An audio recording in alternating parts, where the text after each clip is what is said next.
堂堂京城尚书的千金，如今却抱着臭鱼冻死在这孤岛。求求我们哥俩可以给你留个清白。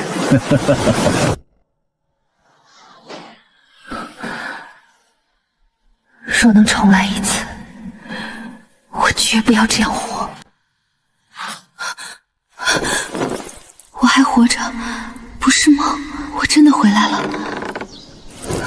阿碧，小姐，阿碧，今天是几月几日？9月18，小姐，你怎么了？把库房的锦缎、首饰、瓷器全部联系上行变卖。小姐，换成粮食种子、渔网、铁钩、咸盐、防寒的棉衣。潮汐图、滩涂蛏子，这个地方礁石下有石斑，快去！还有3天就会被抄家，这一世我不能等着别人来救。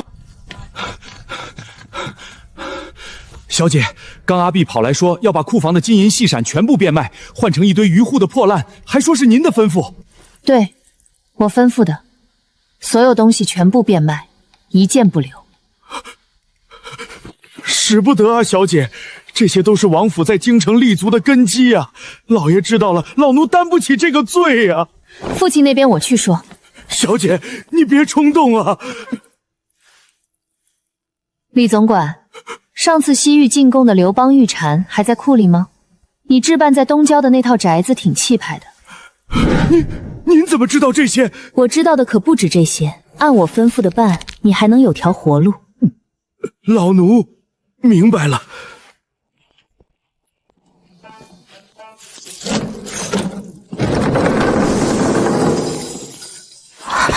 小姐，这些宝贝都要卖吗？宝贝，3天后连一碗茶汤都换不了。李总管，联系整个京城的古玩商行，所有东西低于市场价30%，最迟明晚我要全部变现。另外联系能联系到的所有资源，作物种子、渔网、鱼钩、药品，全部按照高于市场价3倍收购。小姐三思啊，这些都是名家亲笔，玉器瓷器也更是极其罕见，用这些去换一匹破烂，老奴实属不能理解啊。去办就是了，记住收购回来的东西不要堆在这里。记住收购回来的东西不要堆在这里。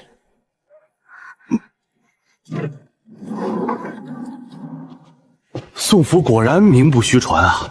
冰白玉凤衔珠梳，海纹瑞兽琉璃宝镜，这可都是市面罕见的宝贝啊！当真要卖吗？不过能收藏起的人物，一时半会儿也不好找啊。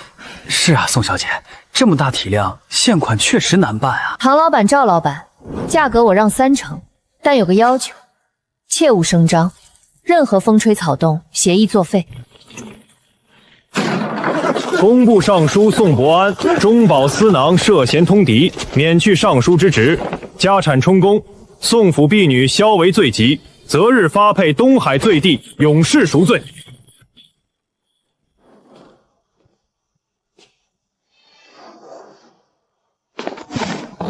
堂堂宋王府，库里就这点东西吗？按律，醉眷、女眷可配军户，这里有3个。那是裴长渊，北疆战场上百人斩的狠人，巨屠城被贬来的，可惜瘸了条腿，在渔村连个婆娘都讨不着。我选他。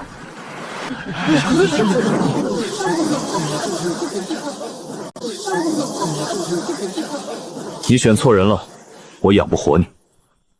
我不需要你养，我会赶海，不会拖累你。奉刘侍郎令，宋家流放东海，永世不得离开渔村蓟县，擅离者杀。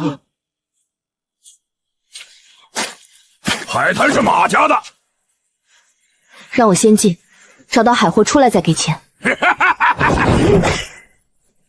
让他进。朝不等人。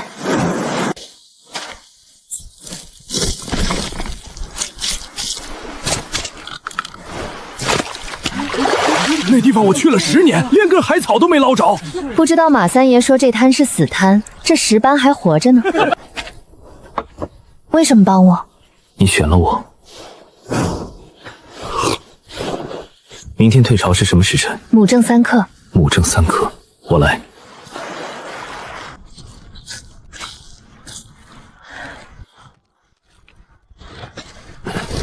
放一筐，我来扛。不用。你那条腿？那条腿扛过比这重的。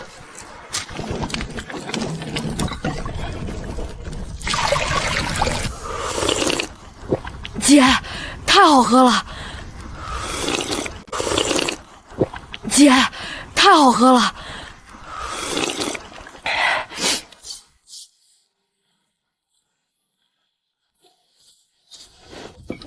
你知道下面有东西，我还知道撑子洞长什么样。京城来的大小姐知道怎么活下去。明天还来。他踩过的地方你在去空的，不是位置不对，是他走了。什么意思啊？老辈人管这叫海眼，有人天生能看。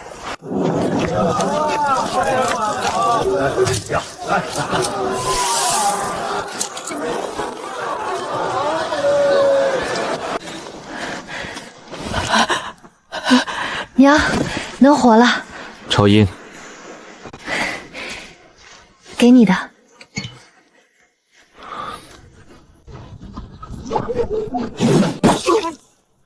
滚！以后晚上别点灯。好。走。今天走南角。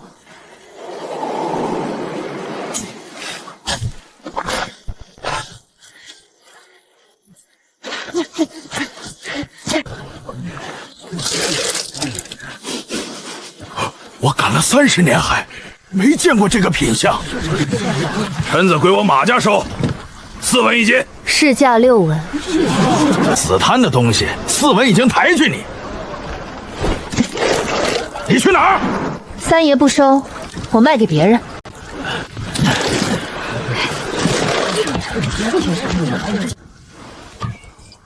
上次那瓶还没用完，那就攒着。陈伯说你长了海眼，你还信这个？我信你会找橙子。明天几点？保证。好。朝音啊，婶儿明天想去赶海，你给婶儿指条路。东角那片礁石底下有蛤蜊，别往深了走，明天风大。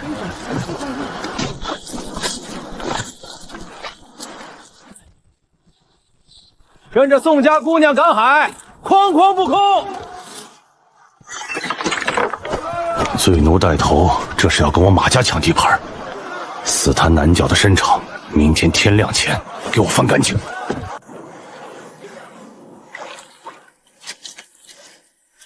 狗娘养的马三！死滩不能去了，走乱郊区。去不得，那儿暗流多，漩涡凶，连老把式都不敢走。老把式没去过，我去过。你可以吗？还是能踩住礁石的。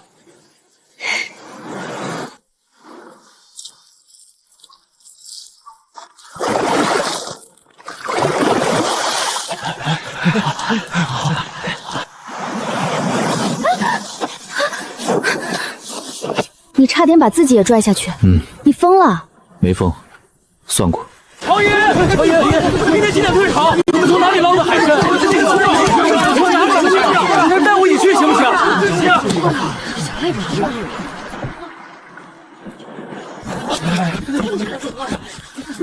行？朝音，马三爷要动你死滩的撑场，这几天小心。谢叔，叔也小心。你不回去睡？今晚守。明日几时？保证。三爷，按市价，1斤蛏子5文，青蟹7文，石斑12文。死滩的东西没贱卖，乱交的东西也没贱卖。好。裴长渊跟踪马三爷，心腹到一处废弃船坞，暗夜里有人在礁石后交接盐带私盐，他用木炭在布上画了张潦草的图，藏盐点、交接时间、船只特征。这条罪砍头够不够？够砍3颗头。那就先攒着，等到需要的时候一次砍完。你想等到什么时候？等到他最不想被人发现的时候。张叔，怎么不卖？马三爷收10文。这条石斑至少值25文。他说死滩那边最近海货多，行情掉了。猪打到的鱼值多少就是多少。25文，差价是马三爷从您手里抢的，我帮您抢回来。消息在渔村传开，短短4天，6、7个渔民跟着我绕过马家卖货。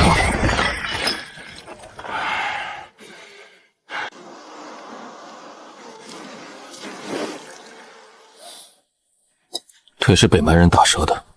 你不是来受害的，你是被藏在这儿的，有人让你等。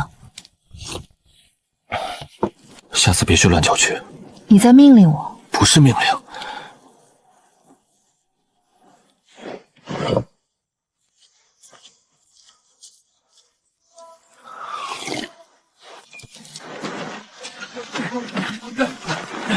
海货买卖看天，但粮仓在，人就有底气。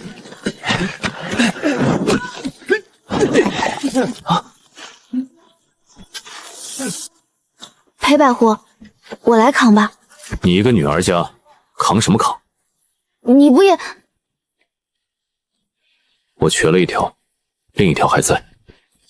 裴长渊带李大拿和少年阿彻轮值守夜，一个黑影摸到木料堆旁，裴长渊的竹棍已经抵在他后颈上。你不抓他？他在试探。那你一个人守不住，我也守。宋家那个丫头不光赶海，现在建粮仓了。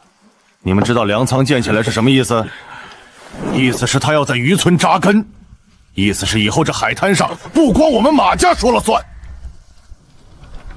三爷，他背后那个瘸子，瘸子怎么了？昨夜小周想去探探，被他发现了，没动手，放了。但小周说，那瘸子看了他一眼，就一眼，他腿软到现在。那就别动粮仓，动别的地方。北边那条路给他断了。从明天起，邻村的粮一粒都不许卖给宋家。从明天起，邻村的粮一粒都不许卖给宋家。谁敢卖，我马家的船以后不靠他的岗。东海缺粮，内陆缺盐。他断粮，你晒盐。马三的爷断不了，海匪断不了，谁也断不了。你怎么想到的？我在北疆算后勤，3万人的兵，粮和盐比刀重要。明天我给你画张盐田的位置图。东边那片滩塘，退潮后日晒时间将最长，4天就能出盐。我听完李大拿表哥传过来被断粮消息，沉默了一会儿。告示贴在卫所门口，罪卷及关联人员不得从军需粮库购粮，违者以通匪论处。宋姑娘，不是我不通融，上头的命令，从今天起，军需粮库的账上不挂宋家的名。只剩3天。母亲打开米缸，发现只剩3天的存粮，她的手抖了一下，然后慢慢把缸盖合上，什么都没说。娘，我们晒盐。晒什么？海盐。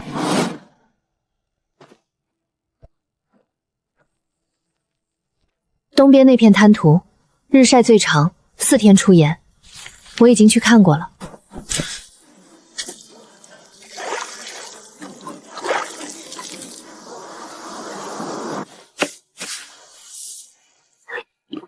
干净，比私盐好。能换多少？1斤盐3斤米，你有多少？50斤。超爷，马三爷断粮的事儿，你从哪儿弄的？海里的。老辈人说过，东海不缺盐，但从来没人想过要拿盐换粮。因为从来没人被逼到粮被断了，被逼到头的路就是生路。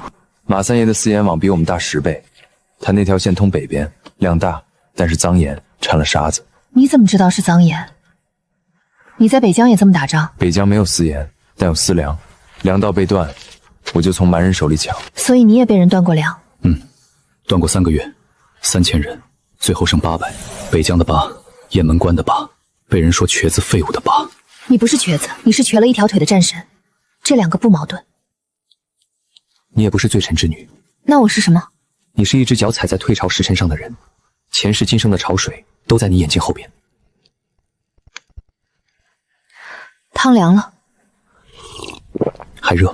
我扩大盐田，3块盐田扩成9块，产盐量从50斤涨到200斤。别抖，盐掉地上就化了。宋姑娘，这比打鱼好10倍，我闺女可以吃饱了。宋姑娘，你的盐干净，比私盐好卖，以后你有多少我要多少。按月供盐。宋家那个丫头不光赶海，现在晒盐了。你们知道她的盐卖给谁了？陈记米铺上个月还从我这儿拿私盐，这个月一包都不拿了。赶海断我鱼价，晒盐断我盐路，一个罪奴。去巷口堵他，请他来喝茶。宋姑娘，三爷请你喝茶。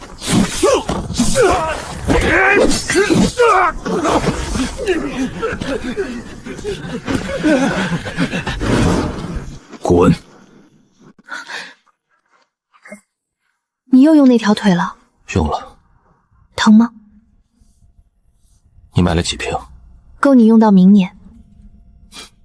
好，鱼霸斗不过瘸子，那就换种办法。去写封信，用魏处那种纸。三爷，诬告通匪？不是诬告，是给他们个机会自证清白的。马三爷在写信，说要告你通匪，他要用魏处压你。他那是伪造的，他要诬告我通匪，我就让他先解释，为什么他的私盐账本和魏判用的是同一种纸。纸有了，还要人。你是说证人？心腹也是人，是人就怕死。你要找写那封信的人。明天我去茶馆。你一个人去，瘸着腿。他们怕的是我。瘸裴公子，有事？信是你写的？什么信？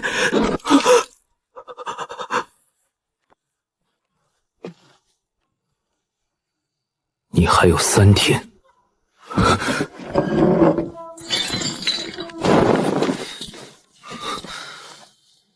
心腹会反水，我发现了卫所信纸上的暗印。你怎么知道暗印？你以为我为什么在这里等你？卫所的纸上都有暗印。这张纸没有暗印，但写假信的人不会去查证。那如果堂审那天他不反水？他会反水，怕死的人不需要被人下第2次。盐水晒白盐，宋家有良田。马家船不靠岸，渔村变了天。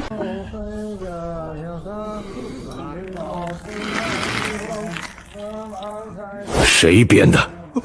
我也是听别人说的。信写好了就送，明天一早递到卫所。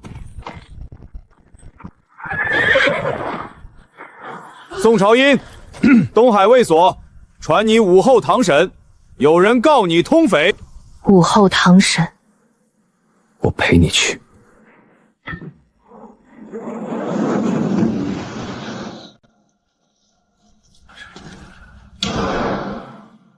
带人证。大人，小的亲眼所见，宋朝英在北边礁石湾跟不明船只接头，那船没有旗号，夜里来的，搬了2口箱子，一定是通匪。不要替本官定性。监视大人，此女不仅是宋尚书舅父之女，还是罪奴，罪奴通匪，罪加一等。这是证人词，还有宋家与不明船只往来的详细记录，请大人过目。宋朝英，民女在。你有何异议？有，大人手里那封信是假的。大胆！说说看。第一，这封信声称去年10月初1也在接头，但去年10月初1，东海卫所因为飓风封了所有渔港，所有渔船全部归港。卫所派了3队兵卒在海边巡查，这一点卫所有巡查记录可以比对。第二，同一种青竹纸，同一种墨色，我请大人比对马家的私盐账本和这封通匪信，是不是从同一沓纸上裁下来的？胡扯！马之和，你坐下。纸是同一种纸，墨是同一种墨。带信上的宋县人，宋县人呢，那就带写信的人。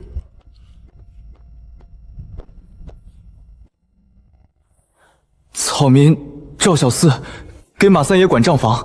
这封信是你写的？是草民写的，但不是草民自己要写的，是马三爷让我写一封宋家通匪的假信，给了草民5两银子。赵小四，你堂上不得喧哗。你有什么证据？这是马三爷给我的银子，还有草民怕事，写假信的时候留了一份稿稿，墨痕和那封信一模一样，但少了几句改动，可以比对。账40，即刻执行。家产充公一半，茶盐生意的账册，明天全部送到卫所来。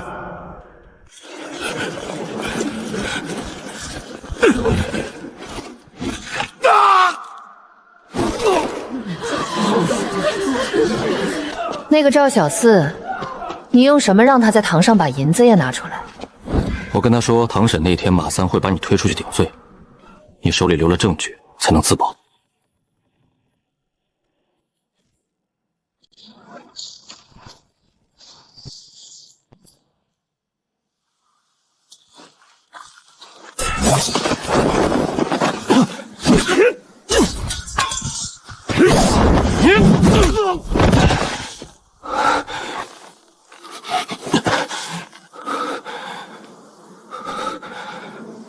说，谁派你来的？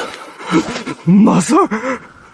马三在牢里。是马三留在外面的船工，还是路上的私盐贩子？私盐贩子，马三倒了，盐路断了，有些盐运了一半，停在海岛仓库，值1000两银子的货。想杀了朝音，盐村就散了，盐路能重新接上。仓库在哪儿？鹿岛，正南3里。走。你不杀我，滚！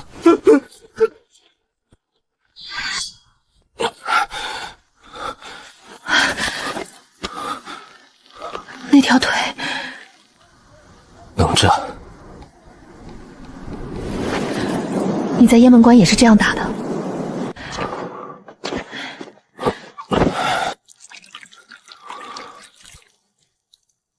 你不喊疼？喊了有用。明天去找大夫。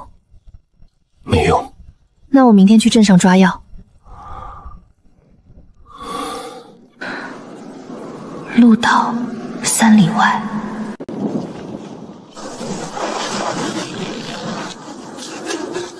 宋姑娘，海上的运部队。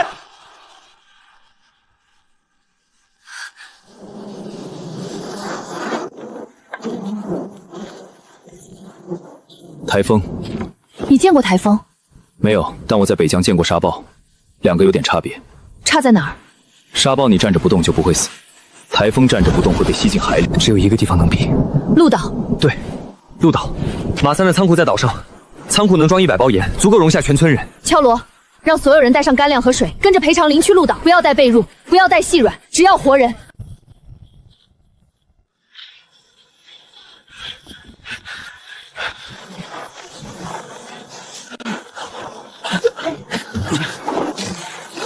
仓库够大吗？够。马三的盐仓一袋盐50斤，仓库里最少有200袋。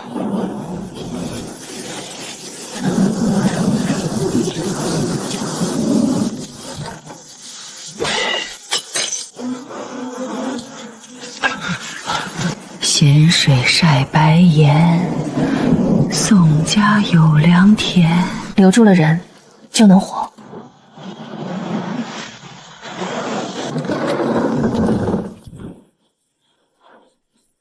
三儿的船全毁了。私盐贩子欠了上游，上游会来找马三家收账，不是找我们。回去，盐田还有200斤盐要收。宋姑娘，我们回去。村可以再建，盐田不在了，才是断根。马三输了，他的船没了，盐我们也有了。下一步，鹿岛的盐运回去，重建渔村，建更大。够了，够了，够7户吃1年。其余的换银子。马家的人在看你，看什么？看你能不能把盐卖进他们的铺子。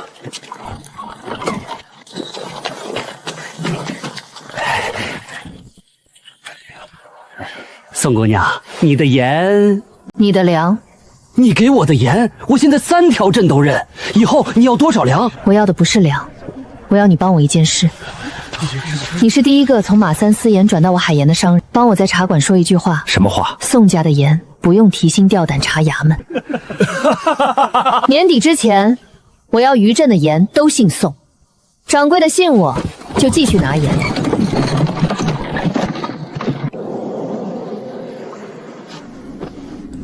这里你一个人来过？为什么来？因为你是罪奴，马三随时可以踩死你，找一条贿赂。不是这个答案。你不是来找贿赂，你在雁门关守城的时候，城墙上也没有退路。我被压在死人下面，北蛮兵从身上踩过去，没发现。后来援军到，他们把我挖出来，腿已经断了。回到京城，皇帝说我有功，赏了铁券，又有人弹劾我说守城不力，说丢了阵图。所以你被扔到东海卫所？不，我被你爹藏在这儿。我爹？那你为什么不走？走？你能打，3条船偷渡出东海卫所，找个地方重新活。你爹把我藏在渔村的那天，跟我说了一句话。什么？让我在这里等一个人。然后你来了，你说我选他。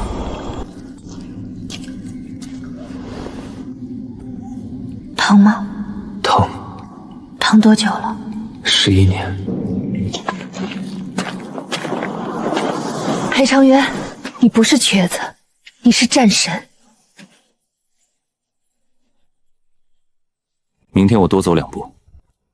瘸腿走？得多锻炼。你瘸腿也能放倒3个。明天先去盐田，盐收了，再把鹿岛剩下的50袋盐运回来。私盐贩子会来，让他们来。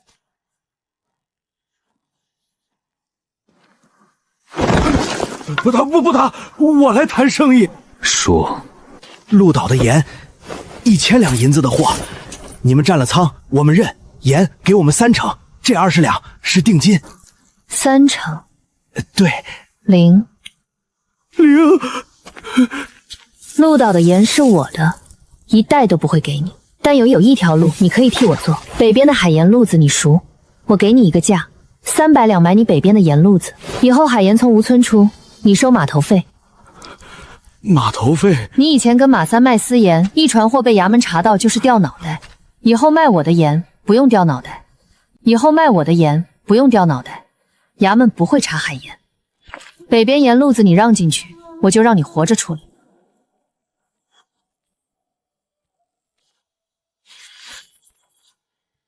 300两，3天之内给你。好。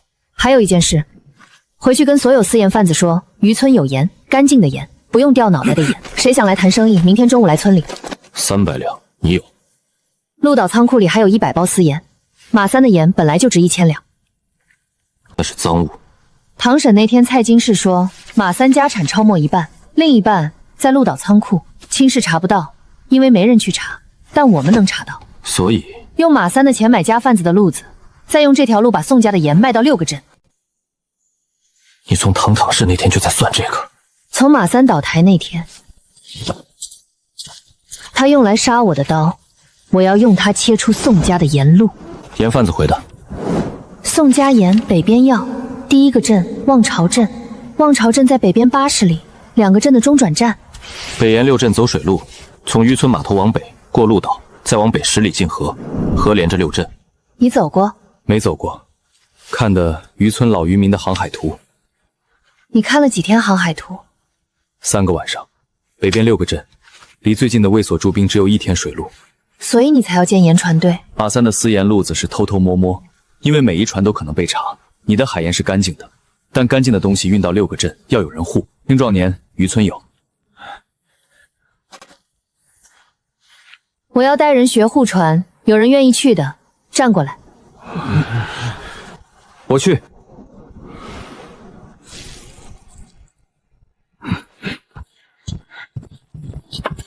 我明天开始练他们。你觉得你在把他们变成兵器？雁门关，我带的兵，最后一个兵死的那天，我没有盾了，他倒在我身上，血从我脖子流进甲缝里，3天后才洗干净。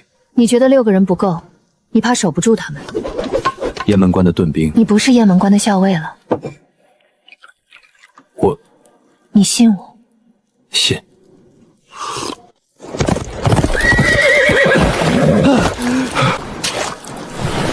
北蛮的船在鹿岛北边。多少人？前锋3条船，大概50人，主力在后面。卫所已经发报，但援军要半个月，边防的阵兵挡不住。3条船50人，什么时候靠岸？如果顺风，明天黄昏。我们能守。我在雁门关守过97次，一次都没退。现在我守渔村，你们跟我守，就是我的兄弟。守渔村。北蛮兵1船17人，前锋3船50人，你们6个人加我7个人7个对50，7个守渔村，不是7个打50。渔村的码头只有1条栈桥，一次上来的不可能不过10个人，10个人在栈桥上站不稳，竹棍不是打人，是把人推下水。北蛮人穿铁甲，掉到海里直接沉。7个人守栈桥，剩下的40个北蛮兵从哪里上？他们不会从别的地方上。渔村临海3面是礁，乱礁区，只有这一条栈桥能过重兵。北蛮前锋是来踩点的，不会翻礁。如果他们翻，那就是送死。礁石上的海力可比刀利，铁甲在礁上划一步就是被海力割穿脚踝。你们的任务就是在栈桥上站住，北蛮兵上来一个，推下去一个。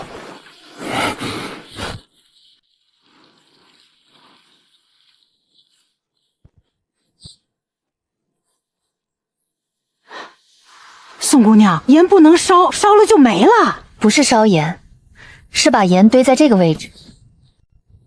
北蛮兵如果绕过栈桥翻礁，他们只有这一条小路可以进村。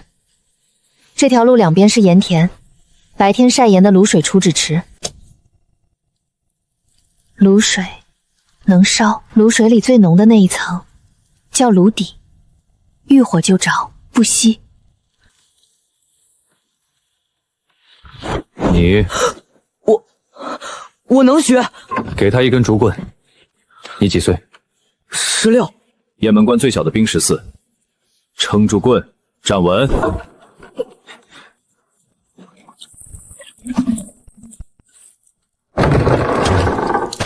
6个人能站住了。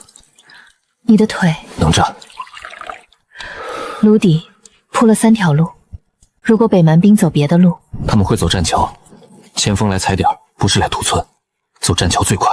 如果他们翻礁，一炷香烧完，路上全是火够。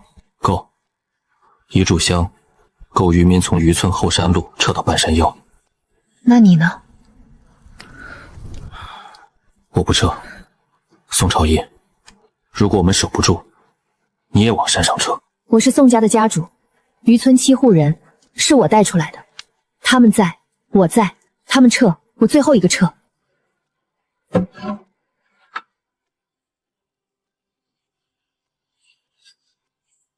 雁门关城破那天，我的副将也说不撤。后来我不是你副将，副将死于守城，渔村不是城，是家。我不是守城，是守家。明天黄昏，渔民撤上山，你守栈桥，我在路口负责烧路，烧完就撤，不逞强。你说话像将军。我没当过兵。走，去码头。现在晚上要练，鸡叫天亮时练的是白天的仗，月亮下练的是暗光仗。北蛮兵的船可能黄昏到，也可能是半夜。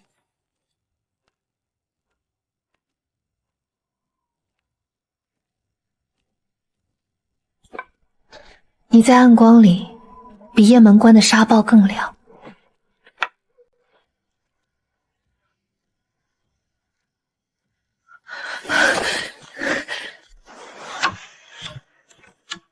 再来！从现在开始，你是守栈桥的第7个人，守到什么时候？守到我回来，或者守到天亮。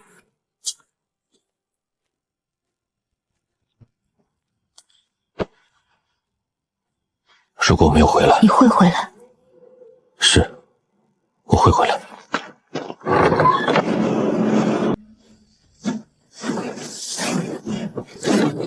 不要看人，看脚。北蛮兵上岸第一步，脚踩在栈桥木板上，人还没站稳，这个时候推，一推就倒，一推就倒。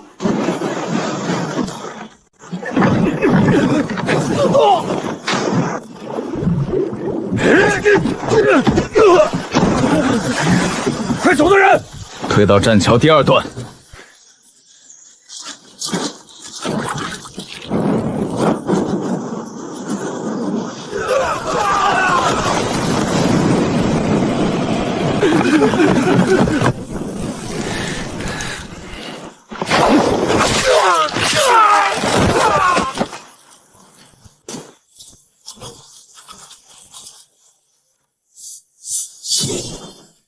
你们推到第三段，不退，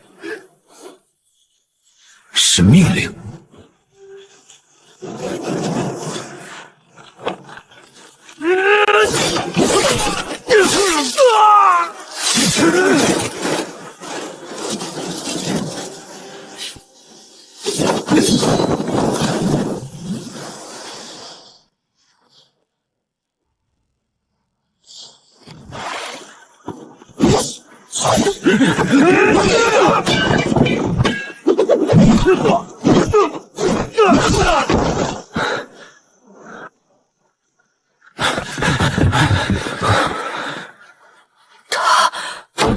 他是雁门关的校尉，守住了，守住了，领战王，你做得好，你学会让人信任。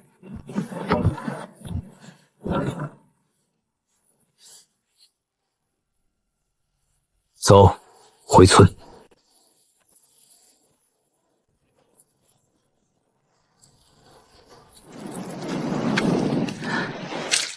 你下水了，水凉，他还活着。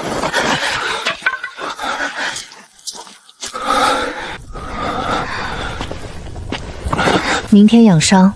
你不是雁门关的校尉，渔村不需要你打明天的仗。今晚喝药睡。宋姑娘，谈个事儿。说。卫所的周世安说，让渔村的盐交税，一共100两。100两？你是来传话的？我是来。回去告诉周世安，渔村的盐不交官费，1分都不交，要交税让他亲自来。董姑娘，半夜里来。周世安派人烧渔村粮仓。周世安在渔村纵火收税是越权，但他是千户，我是千石，他比我大半级，我不能直接。越权和纵火2件事都不小。马三的私盐案，监事大人审得快，办得硬。东海卫所私下都在说，蔡监事是能办事的人。现在周世安烧渔村粮仓，如果你管，你知不知道，你刚才那句话是在告诉我怎么当官？监事大人知道怎么当官，只是没人提醒你。你需要我做什么？我需要1队兵。